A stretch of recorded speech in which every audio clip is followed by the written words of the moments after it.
안녕하세요. 오늘도 사연살롱을 찾아주셔서 감사합니다. 저는 수개월 전 너무나 기가 막힌 일을 겪었던 사람입니다. 37년이라는 나름대로 꽤 긴 세월을 살면서 웬만한 충격적인 일은 다 겪어봤다고 생각했지만 그때 겪었던 그 사건은 지금 다시 생각해봐도 너무나 충격적이었던 사건이었어요.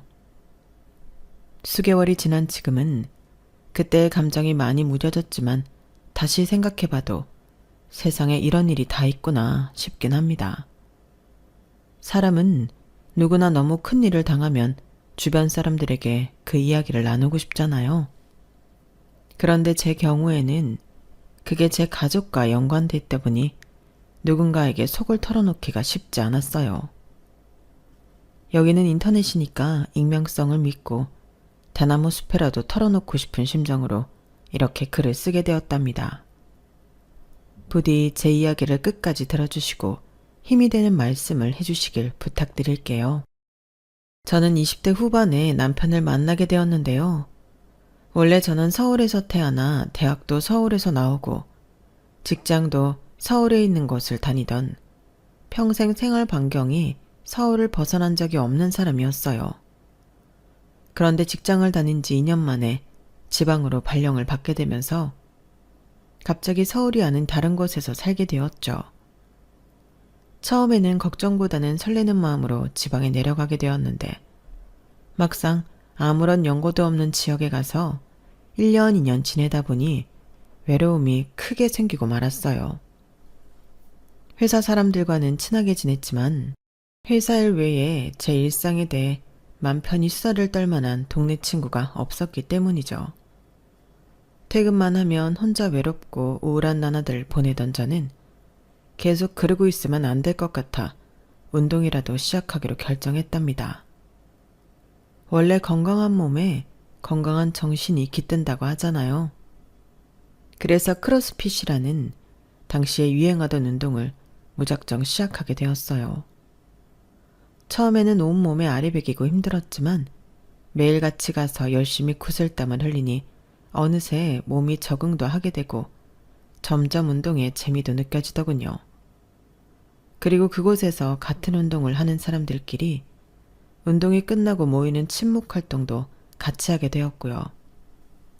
새로 사귀게 된 친구들은 운동을 하는 사람들이라서 그런지 다들 긍정적이고 활발했고 새 멤버인 저를 굉장히 친절하게 맞아주었어요.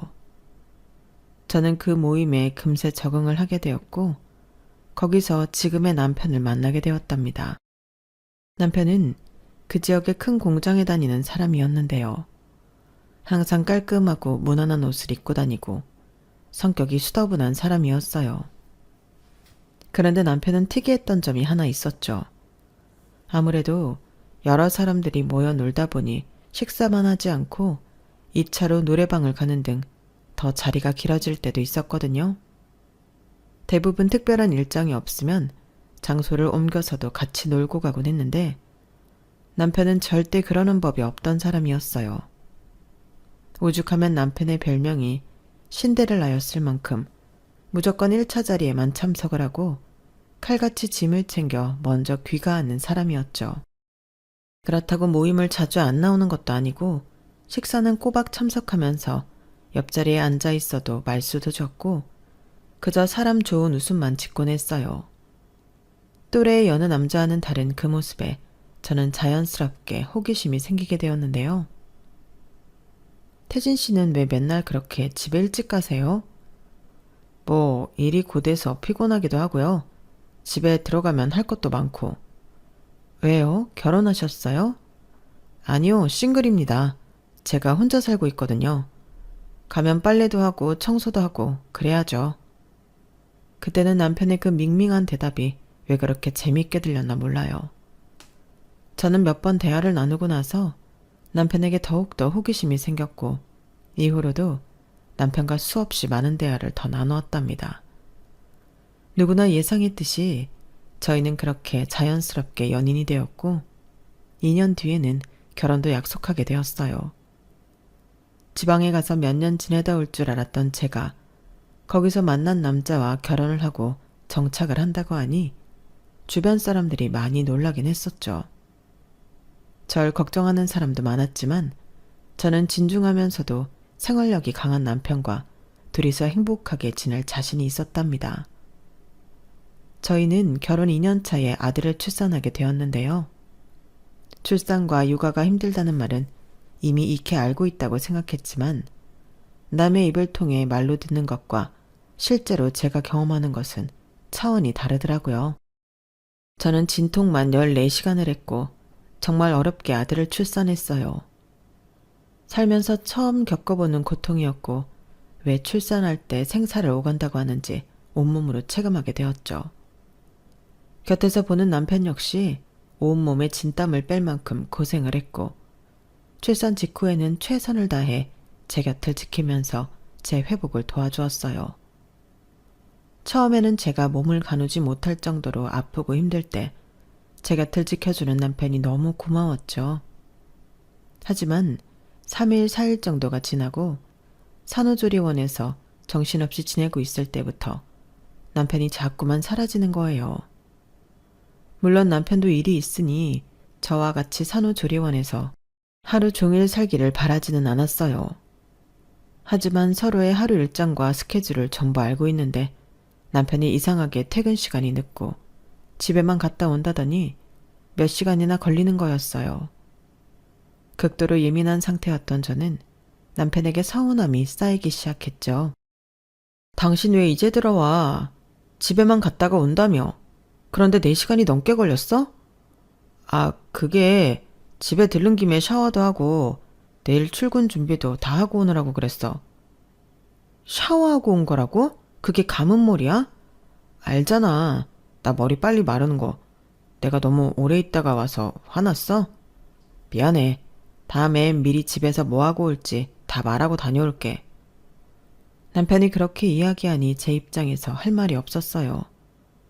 날카로웠던 신경이 사르르 풀리면서 오히려 제가 너무 예민해서 애먼 사람을 잡나 싶은 생각도 들었죠. 그래서 더 이상 아무 말도 하지 않았어요.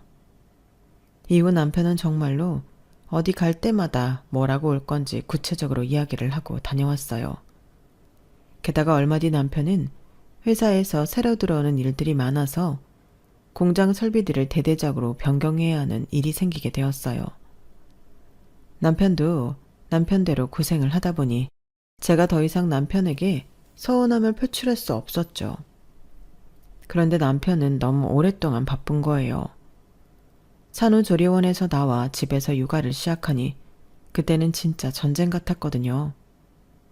물론 남편이 집에 있을 때는 육아를 열심히 도와주긴 했죠. 문제는 남편이 집에 있는 적이 별로 없었다는 겁니다.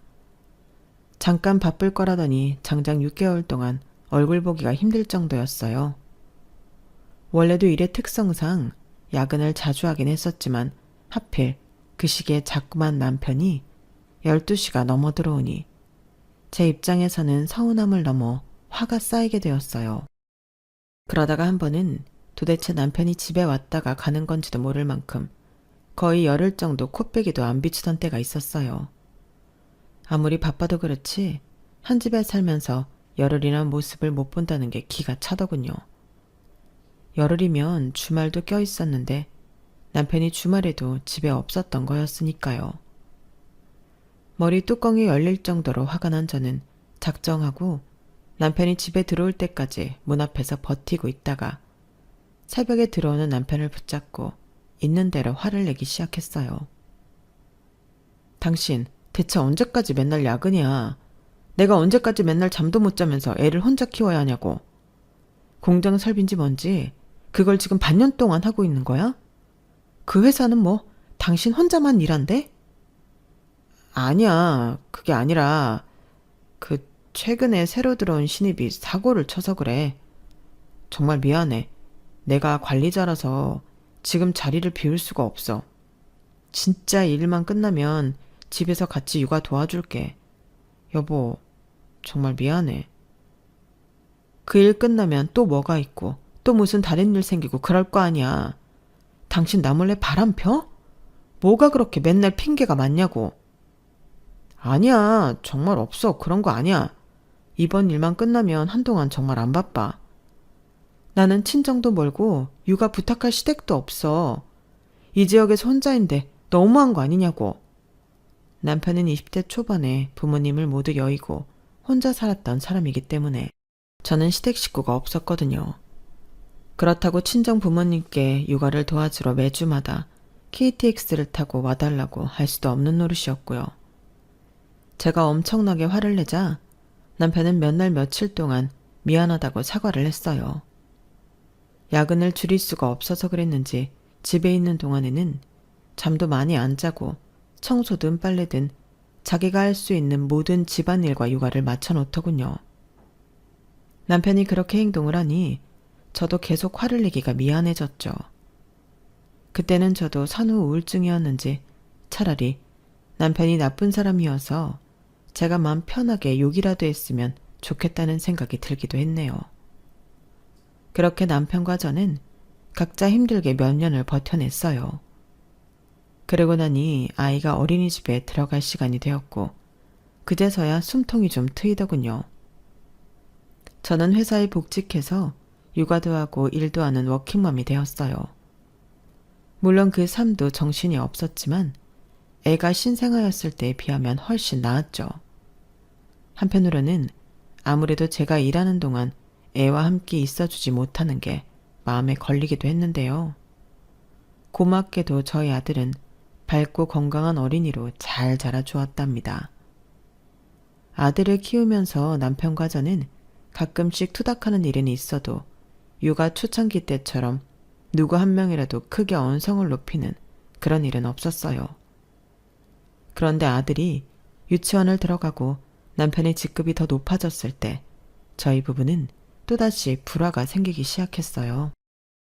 사실 신혼 초기부터 모든 부부싸움의 원인은 항상 남편이 바쁘기 때문에 일어난 거였는데요. 남편이 승진한 이후에는 단순히 바쁘다는 이유로 싸운 것이 아니었어요. 남편의 스케줄이 너를 뛰기 시작한 게 원인이었죠.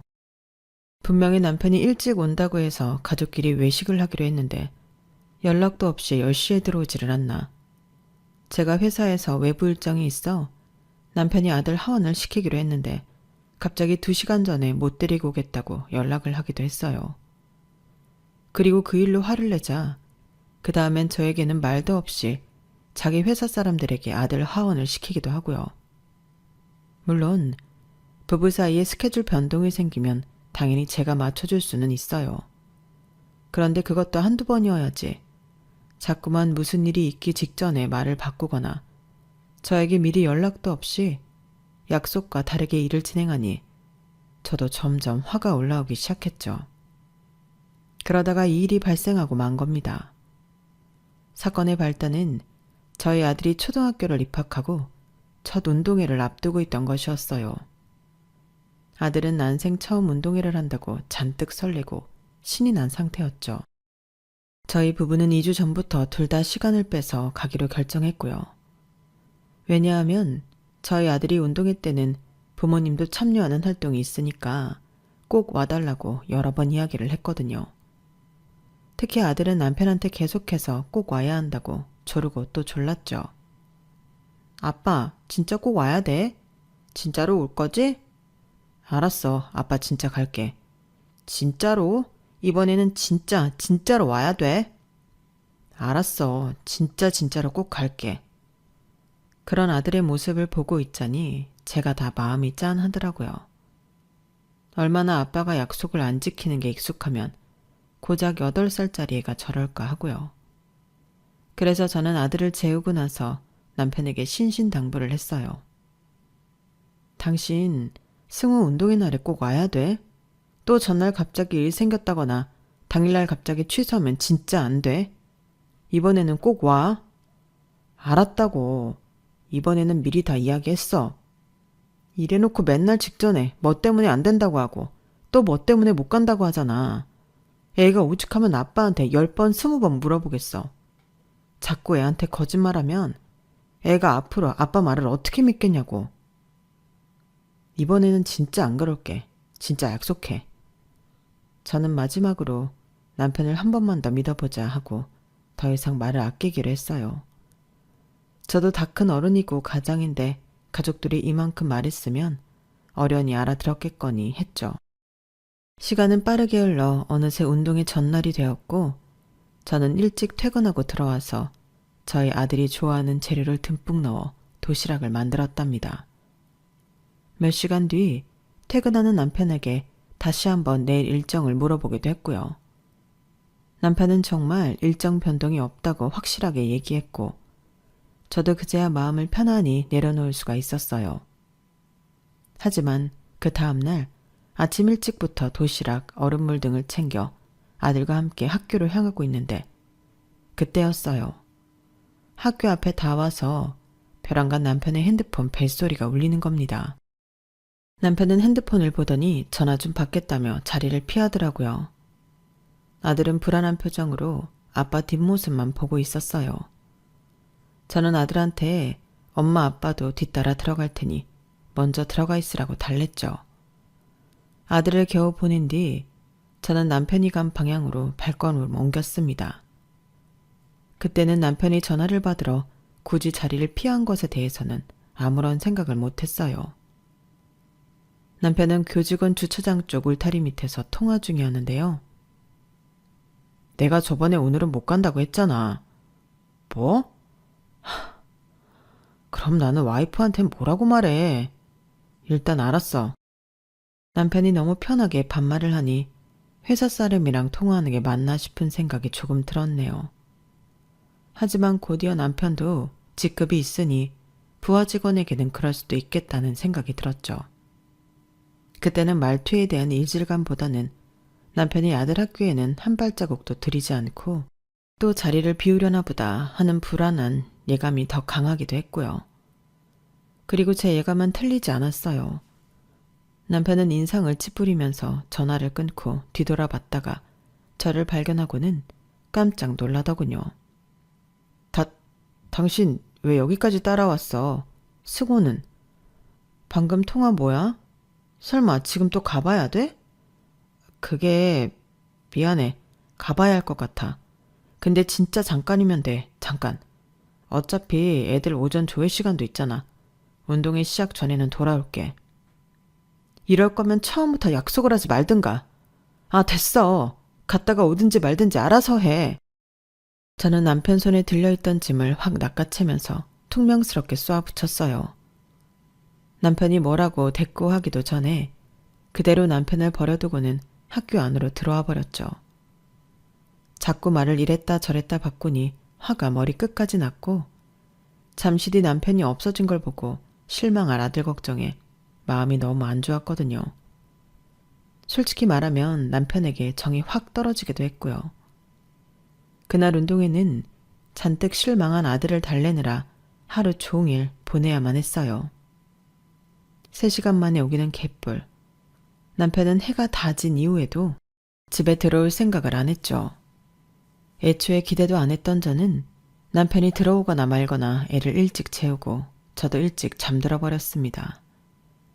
남편은 그날 저녁 늦게 들어왔다가 다시 다음 날 새벽 일찍 집을 나간 것 같았어요. 하지만 오전에 일어난 저는 남편에게 신경을 쓸 겨를이 없었죠. 전날 애를 달래느라 이것저것 군것질거리를 사준 것이 화근이 되었던 건지 아이가 큰 탈이 난 거예요. 처음엔 단순한 장염인가 싶어서 죽을 먹이고 약국에서 받아온 약을 먹였는데 시간이 지날수록 통증이 나아지지 않았고 열까지 오르더군요. 미리 병원을 갔어야 했는데 저녁 시간을 놓쳐 큰 병원으로 가야만 했어요. 급한 마음에 남편한테 전화를 했는데 받질 않았죠. 아들이 아프니 빨리 와달라는 메시지만 간단하게 남긴 채 저는 애를 데리고 멀리 있는 큰 병원에 갔습니다. 병원에서는 식중독이라고 하더라고요. 아이 주사를 마치고 약을 받아 집으로 돌아오니 그제서야 남편한테 전화가 오는 겁니다. 저는 일단 남편 전화를 무시하고 아들부터 약을 먹이고 재웠어요. 저 역시 씻고 나오니 밤 12시가 다 되어갔는데 남편은 그 시간에 집으로 들어오더군요. 승호는 괜찮아? 미안해. 문자를 너무 늦게 봐서 보자마자 집으로 온 거야. 병원 다녀왔어? 그래, 다녀왔어. 당신이 그게 왜 궁금해? 어차피 당신 아들이 아프던 말던 신경도 안 쓸 거면서. 무슨 말을 그렇게 해. 내가 핸드폰 배터리가 없어서 충전기에 꽂아놓고 있느라 핸드폰을 늦게 본 거야. 미안해. 그래도 내가 아들한테 관심이 없다니. 주말마다 애랑 하루 종일 놀아주잖아. 당신은 육아가 취미야? 뭐 주말마다 놀아줘? 그럼 평일은? 애가 아플 때는? 애 키우는 게 당신 하고 싶을 때 좀 깔짝거렸다가 당신 바쁘면 내 팽개치는 그런 거냐고. 아니, 나도 바쁘니까 그렇지. 내가 미안하다고 했잖아. 내가 그러고 싶어서 그러는 것도 아닌데 왜 당신은 맨날 화만 내? 뭐? 내가 지금 몇 번을 참다가 말하는 건 줄 알아? 그 회사에서 일은 당신 혼자 다 해? 어? 이 집에서 당신만 직장인이야? 나도 회사에서 팀장이야. 그런데도 애한테 무슨 일 있으면 곧장 달려오고 상황이 어려우면 당신한테 얘기를 하던 애 학교 선생님, 학원 선생님한테 전화 돌려가면서까지 어떻게든 케어하려고 하는데 그걸 왜 나만 애쓰고 있어야 하냐고. 내가 지금 맞벌이 부부인지 싱글맘인지 모르겠어 아주. 나도 가장 노릇하려고 돈 버느라 그런 거잖아. 저는 그날 그동안 쌓여왔던 감정이 폭발해버려서 속에 있는 모든 말을 다 뱉어버렸어요. 그런데 남편도 제 말을 들어주는 게 아니라 똑같이 맞받아 쳐버렸죠. 제 딴에는 정말 몇 년 동안이나 참다 터진 건데 남편은 미안하다는 소리는커녕 자기도 가장 노릇하느라 그랬다는 말만 반복하더군요. 저는 그런 남편한테 정말 있는 정 없는 정 다 떨어져 버렸고요.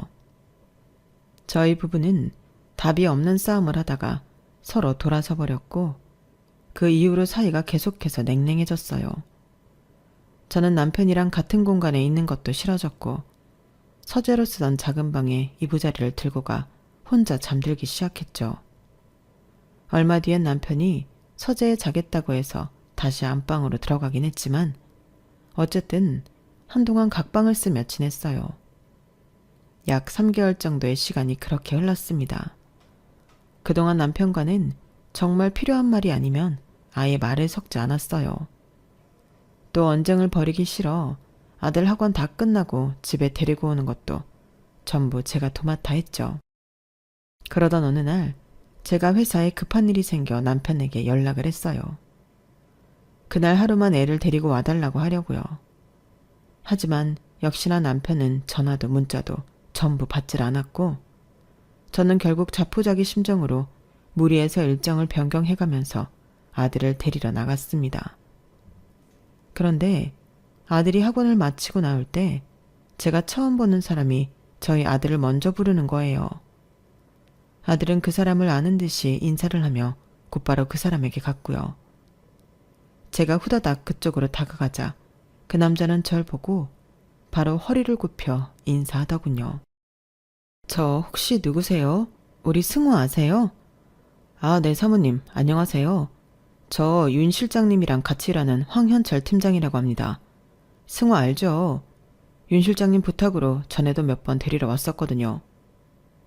저는 처음 듣는 얘기였어요.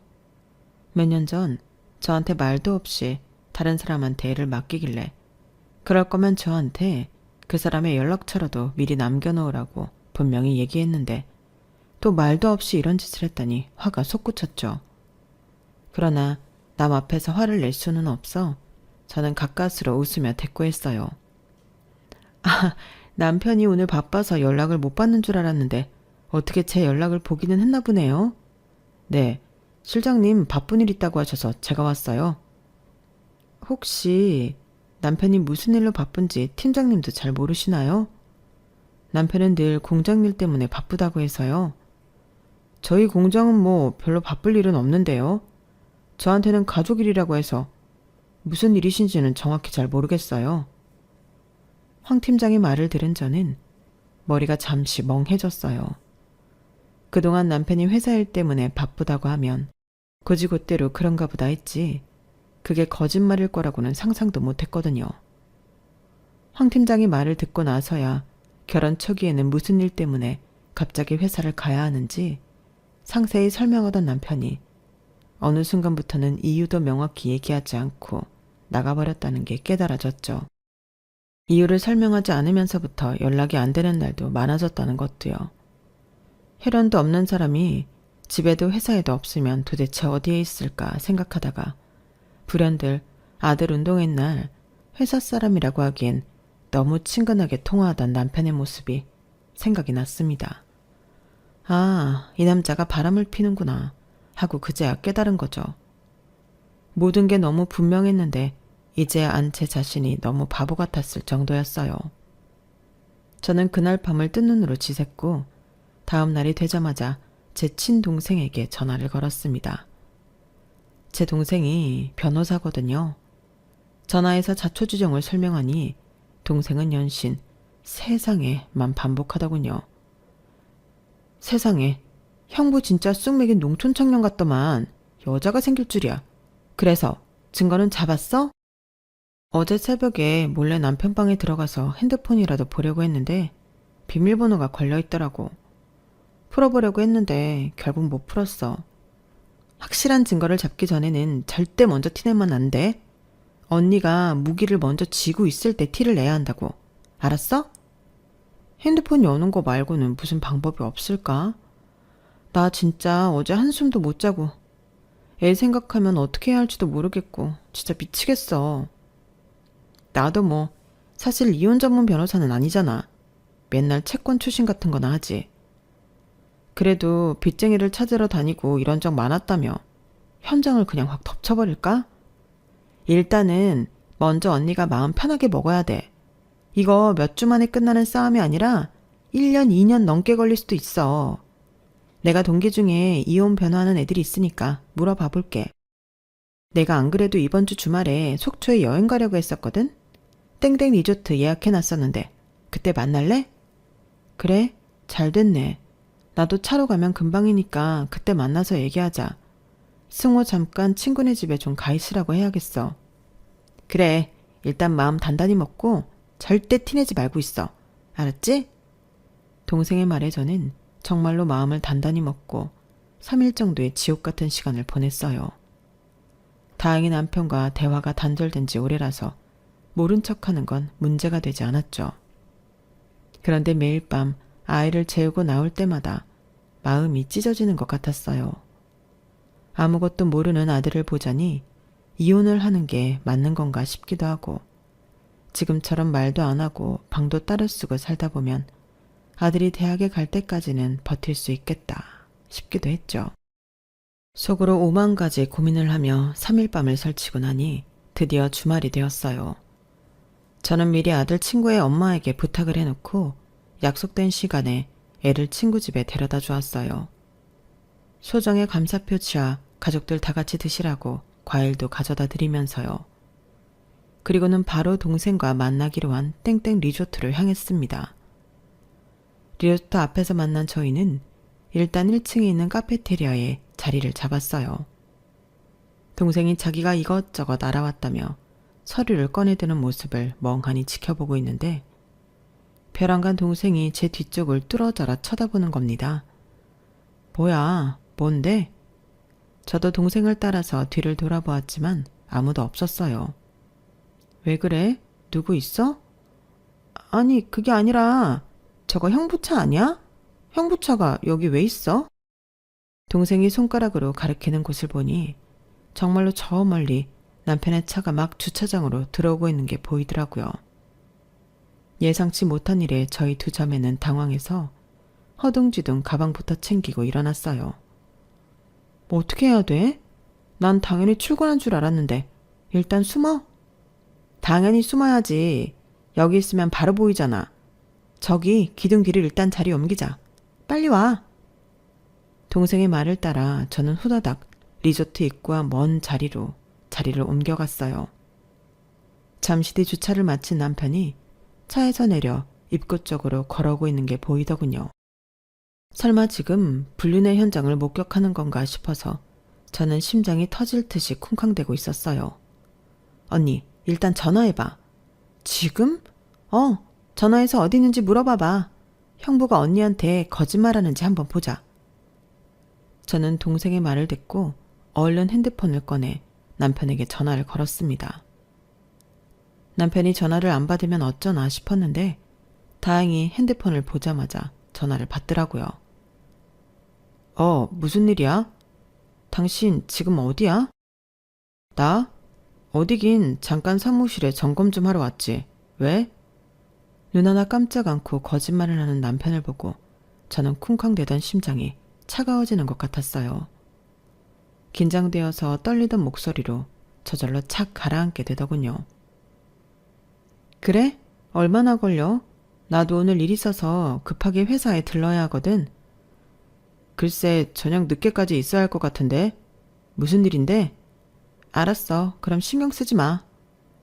저는 평소 기분이 언짢을 때처럼 전화를 끊었고 남편은 통화가 끊어진 핸드폰을 보고 머리를 벅벅 긁더니 엘리베이터를 향했어요. 그 모습에 저는 얼른 동생의 등을 떠밀었죠. 야, 얼른 네가 따라가. 내가? 내가 따라가면 뭐? 눈 마주치고 인사라도 하게? 너는 안 본 지 오래됐잖아. 지난 추석 때도 봤구만. 뭐래? 알았어. 뭐 어떻게든 해볼게. 어느 호실로 가는지 보고 나서 말해줄게. 동생은 궁시렁대면서도 얼른 남편 뒤로 따라가 붙었고 다행히 다른 인파에 섞여 남편에게 들키지 않고 같은 엘리베이터를 타는데 성공한 듯 했습니다. 두 사람이 탄 엘리베이터 문이 닫히자마자 저도 후다닥 그 엘리베이터 앞에 가서 대기하고 있었어요. 연락이 오자마자 바로 뒤따라 가려고요. 잠시 후 동생에게서 14층이라는 메시지가 왔고 저는 얼른 엘리베이터를 타고 14층으로 올라갔어요. 그리고 동생이 미리 받은 호실 앞으로 갔죠. 그 안에서 불륜녀랑 같이 있을 남편을 생각하니까 식은땀이 절로 나더라고요. 동생은 제 뒤에서 핸드폰 영상 촬영을 시작했고 저는 사정없이 문을 두들겼습니다. 그러자 안에서 누구세요? 하는 남편의 목소리가 들려왔죠. 대답도 없이 계속 문을 두드리자 곧이어 문이 열렸어요. 누구세요? 여보. 의아한 표정으로 문을 연 남편은 절 발견하자마자 깜짝 놀랐고 저는 남편을 두 손으로 힘껏 밀치며 방 안으로 들어갔어요. 동생도 카메라를 계속 켜둔 채 뒤따라 들어왔죠. 두 사람이 어떻게 여기에... 잠깐만 여보. 어딨어? 어딨냐고 이 더러운 년놈들. 그 순간에는 저도 눈이 돌아가서 불륜녀 머리채라도 잡을 기세로 방 안으로 들어갔는데요. 중문을 열어 젖히고 들어가자 제 눈에 들어온 건 불륜녀가 아니었습니다. 휠체어에 탄 어떤 남자였어요. 전혀 예상치도 못했던 상황에 저는 그 자리에서 얼어버렸고 동생 역시 놀란 기색을 숨기지 못했죠. 저희 두 자매가 너무 당황해서 아무 말도 못하고 있자 남편이 땅이 꺼져라 한숨을 쉬면서 저에게 오더군요. 우리 형이야. 인사해. 안녕하세요. 남편의 형이라고 소개한 그분은 몸이 많이 불편하신 것 같았어요. 얼굴도 두 팔도 마음대로 제어가 안 되시는 듯 해보였고 저희를 보면서도 어눌하게 인사를 할 뿐 바로 시선을 돌려버리셨죠. 뒤늦게 이성이 돌아왔는지 동생은 급하게 카메라를 꺼버렸어요. 남편도 적잖이 당황했는지 한동안 머리를 벅벅 긁고 마른 세수를 하더니 한참 뒤에 일단 집에 가 있으면 자기가 저녁에 집에 들어가는 대로 이야기를 하자고 하면서 저희를 보내려고 했어요. 그러자 눈치도 빠르고 머리도 좋은 동생이 자기가 아주버님과 같이 있을 테니 저희 둘이 나가서 대화를 하고 오라고 배려해 주더군요. 남편은 잠시 고민하다가 여러 가지 주의사항을 이야기해 주면서 무슨 일이 있으면 바로 연락을 달라고 신신당부를 했어요. 이후 저희 부부는 자리를 옮겨 대화를 하게 되었죠. 처음에는 입이 잘 떨어지지가 않았는데 남편이 먼저 저에게 이야기를 시작하더군요. 덤덤한 말투로 얘기를 시작하던 남편은 곧 눈물을 뚝뚝 흘리면서 고해성사를 했어요. 원래는 형은 계속 요양시설에 있었어. 그런데 7년 전에 갑자기 그 시설이 운영난으로 문을 닫아버려서 그래서 어쩔 수 없이 형 맡길 요양시설을 알아보느라고 내가 옆에 있어줘야만 했어. 형은 태어날 때부터 선천적으로 뇌성마비 환자라서 보호자가 없으면 하루도 생활을 못해. 급한 대로 원룸이라도 구하고 간병인이라도 불러서 교대로 봐주고 있었지. 그러다가 우리 집에서는 멀지만 여기 가까운 데에 요양시설이 있다고 해서 들어왔고 그게 한 6개월 정도가 걸렸었던 거야. 그때 당신은 승우 나온 지 얼마 안 돼서 엄청 힘들었었는데 내가 곁에 있어줄 수가 없었어. 정말 미안해. 남편은 계속 말을 이었어요. 새로운 요양시설로 옮기고 한동안은 괜찮았는데 갑자기 형이 여기저기가 아프기 시작했다고요. 저희랑은 다르게 뇌성마비 환자는 노화가 훨씬 빠르고 몸이 더 빨리 망가진다고 하더군요. 4년 전에는 고관절이 탈구돼서 수술을 받았고 작년에는 신부전증 진단까지 받았었다고 해요. 그 과정에서도 수술과 통원치료를 몇 번이나 받았어야 했고 유일한 보호자였던 남편은 그때마다 달려왔어야만 했었던 거죠. 남편은 그 외에는 2, 3주에 한 번씩 형을 만나러 왔는데 어디 밖에 나가기 불편하니까 그 리조트에 자주 데려와 경치라도 좋은 걸 보여주곤 했다고 해요. 그곳이 높은 층에 뷰가 굉장히 좋은 편이거든요.